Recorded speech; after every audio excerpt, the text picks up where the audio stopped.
علیکم سامعین، 23 جمادی الاخرہ اور 26 دسمبر ہے۔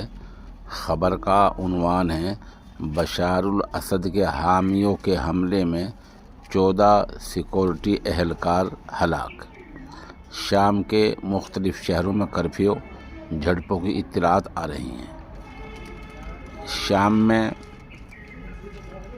جان بازوں کی زیر قیادت انتظامیہ کہنا ہے کہ ملک کے مغرب میں معزول دیش سے بھاگے ہوئے صدر بشار الاسد کی وفادار فورسز کی جانب سے گھات لگا کر کیے گئے حملے میں وزارت داخلہ کے 14 اہلکار ہلاک اور 10 زخمی ہو گئے ہیں۔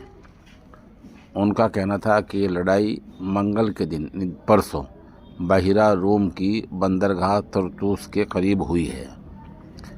رپورٹ میں دعویٰ کیا گیا ہے کہ سیکورٹی فورسز پر اس وقت گھات لگا کر حملہ کیا گیا جب انہوں نے ایک ایسے سابق افسر کو گرفتار کرنے کی کوشش کی جو بشار الاسد کے دور حکومت میں کئی عہدوں پر فائز تھا اور دمشق کے قریب واقع سیدنایا جیل کے حوالے سے بھی اس پر الزامات ہیں۔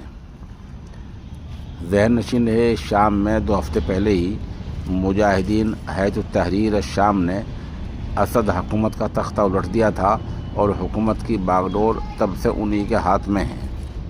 بہرحال اس طرح کا معاملہ ہوا ہے اور کل کی دوسری اطلاعات بھی شام کی ہیں۔